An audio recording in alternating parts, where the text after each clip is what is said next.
Di bagian barat daerah istimewa Yogyakarta, tepatnya Kabupaten Kulon Progo, terdapat sebuah kampung yang ditinggalkan penduduknya sehingga dijuluki Kampung Mati. Namun masih ada satu keluarga yang memutuskan tetap bertahan tinggal di kampung ini. Konon, akses menuju Kampung Mati sangatlah sulit dan terjal, jauh dari pemukiman penduduk dan juga syarat akan hal mistis. Tim On The Spot pun merasa tertantang dan penasaran mengapa keluarga itu masih bertahan di Kampung Mati. Pemirsa, ikuti perjalanan tim On The Spot dalam On The Spot Journey, kisah penghuni terakhir di Kampung Mati.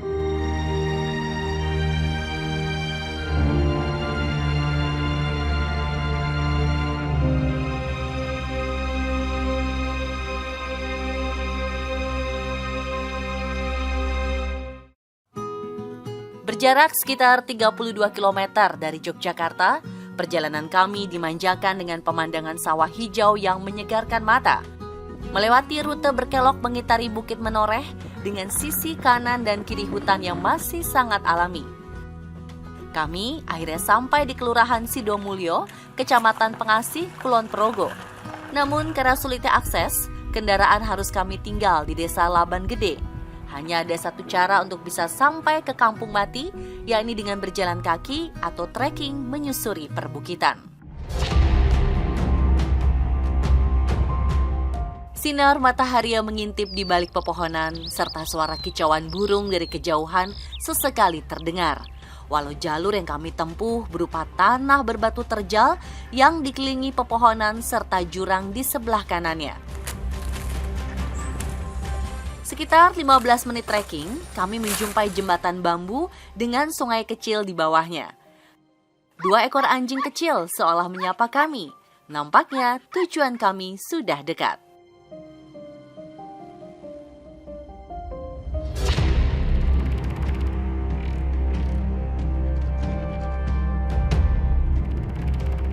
Setelah 1 kilometer berjalan, lelah mulai terasa. Namun ternyata jalur yang lebih ekstrim siap menyambut kami di depan.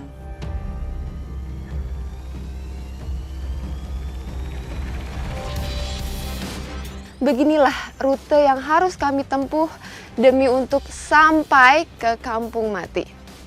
Dan yang rada emes lagi adalah di depan rada pemandangannya adalah tanjakan curam 70 derajat. Ikuti terus perjalanan hari ini hanya di On The Spot Trans 7.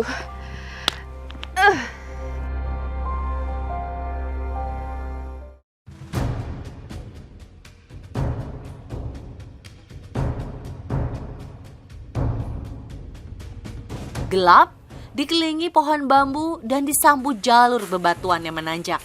Kondisi jalur yang kami tempuh semakin ekstrim. Apalagi jika hujan turun, bisa dibayangkan semengerikan apa ya pemirsa?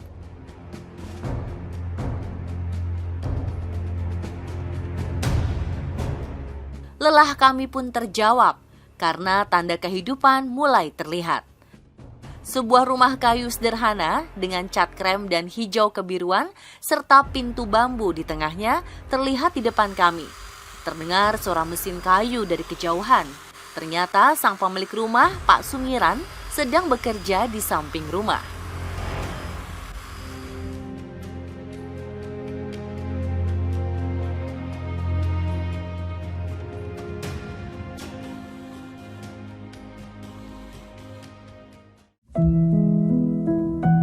Di rumah sederhana seluas 35 meter persegi inilah Pak Sumiran sekeluarga tinggal, jauh dari kehidupan modern. Gentengnya sudah usang, pondasi bambu mulai berlumut, serta cat mulai pudar. Suasana nyaman dan teduh, kental kami rasakan begitu masuk ke dalam rumah tengah hutan ini. Lantainya masih beralas tanah dengan dinding yang didominasi kayu asli. Nah Pak, sepanjang perjalanan saya sama sekali nggak melihat ada rumah selain dari rumah Bapak ini. Memangnya betul hanya Bapak dan keluarga yang tinggal di sini? Iya benar, ini tinggal saya sendiri. Dulunya memang ada berapa rumah yang ada di kampung ini Pak? Saya sudah 24 tahun, tapi dulu yang masih ada temannya, saya sendirian baru 4 tahun lebih. Dulu saya ingat itu 7 rumah. Berada di area terpencil dengan akses yang mengerikan, kampung mati yang bernama Kampung Suci dahulu seperti kampung pada umumnya. Ramai penduduk, bahkan sering menggelar hajatan besar. Namun pada 4 tahun terakhir, para warga melakukan eksodus berkat program bedah rumah dari pemerintah, hingga hanya menyisakan rumah Pak Sumiran. Rumah tetangganya yang lama kosong, menyisakan fondasi dan tumbuhan liar. Bahkan untuk mendapatkan aliran listrik, Pak Sumiran harus menarik kabel dari kampung sebelah yang berjarak sekitar 2 km dari rumahnya. Tinggal di tengah hutan, hari demi hari dilewati Pak Sumiran dengan berkebun, beternak, dan membuat mebel. Namun pesanan mebel juga tak didapatnya setiap hari. Kalau misalnya mebel itu dia per hari atau per minggu pesanannya? Kadang sepi, kadang rame, belum tentu. Nah kalau misalnya lagi nggak ada sama sekali gitu, kegiatannya Bapak melakukan apa dong? Ya, kadang-kadang di kebun, cari makan kambing, kadang-kadang ada panggilan kerja di proyek di luar gitu. Jika tidak ada penghasilan sama sekali, Pak Sumiran dan keluarga seringkali mengandalkan sayuran di sekitar kebun untuk mengisi perut. Yang paling mudah didapat ialah daun singkong. Sulitnya akses dan jarak yang jauh menuju fasilitas masyarakat membuat Pak Sumiran dan istrinya harus memutar otak agar tetap bisa menyimpan bahan makanan dalam waktu yang lama tanpa menggunakan lemari pendingin. Saya itu 1 minggu sekali. Kalau ada itu uang, kalau enggak ya enggak. Itu ditanam di dalam air kangkung. Tapi kalau terong saya cuma taruh itu di meja aja.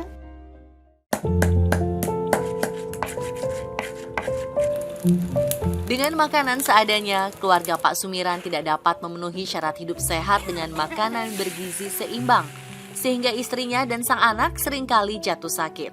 Jika sudah sakit, mereka pun harus tergopoh-gopoh berjuang untuk bisa sampai ke rumah sakit. Waktu saya parah, saya digendong sama suami saya. Saya dan Septi kan sakit bersama. Septi digendong kakaknya, saya digendong suami saya dari sini sampai sana. Karena saya itu sempat nggak tahu apa-apa, gitu, lemas badannya. Saya ditaliin gitu, naik sepeda. Peliknya lagi rumah Pak Sumiran dibangun tanpa toilet. Sehingga jika ingin mandi dan buang air harus turun ke sungai Wadang yang berada di bawah rumahnya. Tak jauh dari sana terdapat mata air bening yang menjadi sumber air Pak Sumiran sekeluarga. Dalam sehari, Pak Sumiran bergantian dengan sang istri bolak-balik hingga 5 kali mengangkut berpuluh liter galon untuk memenuhi stok air di rumahnya.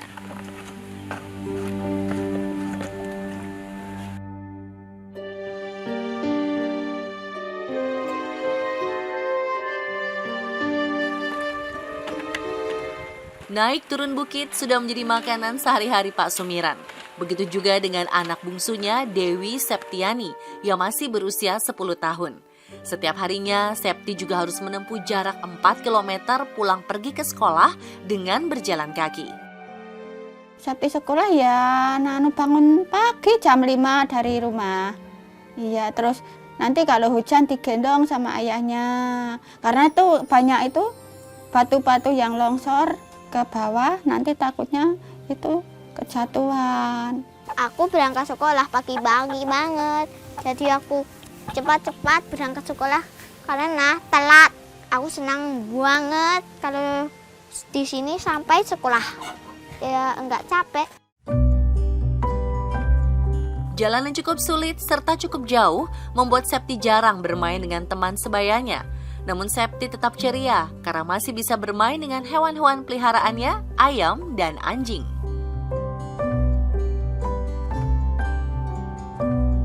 Ini dan itu kokok. Aku suka kalau main sama kambing. Tapi itu dulu kambing yang coklat banget, yang besar, galak. Itu jinak sama aku. Yang nggak jinak ini ayam itu loh yang sudah tua. Walaupun Pak Sumiran dan istrinya hanyalah lulusan sekolah dasar, mereka memiliki harapan tinggi terhadap Septi. Sugiyati pun terus membantu Septi meningkatkan keterampilannya. Dia kan cita-citanya jadi guru lukis, sukanya menggambar. Bersama saya yang ngajarin tuh lukisannya tuh di situ. Melihat sebagian kecil kehidupan Pak Sumiran sekeluarga, mungkin banyak pertanyaan terbersit di kepala. Mengapa keluarga Bapak Sumiran masih bertahan tinggal di Kampung Mati dengan segala kondisinya? Alasan kuat apa yang membuat mereka tetap bisa menorehkan senyum di wajahnya?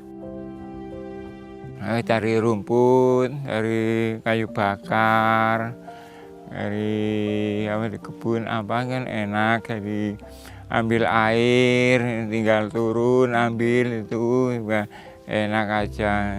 Ambil kayu, sekitar sini kan lebih banyak, itu lebih nyaman gitu kan. Kalau bikin saya hidup sini semangat karena saya memperjuangkan anak supaya anak itu semangat besok masa depan bisa lancar, cari apa buat cita-cita apa bisa tercapai, itu semangat saya. Walaupun saya di sini di tengah hutan, saya tetap semangat memperjuangkan anak.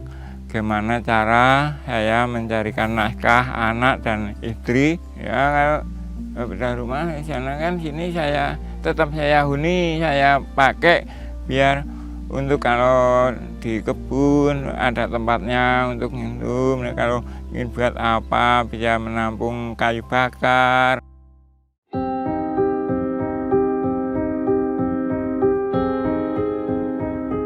Meski terdengar menjalani kehidupan yang tak mudah, keluarga Pak Sumiran tetap bekerja keras dan mencoba tangguh. Mereka punya mimpi dan harapan yang besar di masa depan. Cita-cita saya kalau saya masih dikasih panjang umur, seperti sudah itu pikirannya nalar, sudah dewasa, saya ingin bekerja jadi pembantu di warung-warung. Kalau bisa beli tanah ya beli tanah, gitu cita-cita saya. Tapi saya sudah tua, seperti masih kecil, ya cuma cita-cita aja yang ada, cuma itu doang. Semoga ya keluargaku tercapai panjang umur.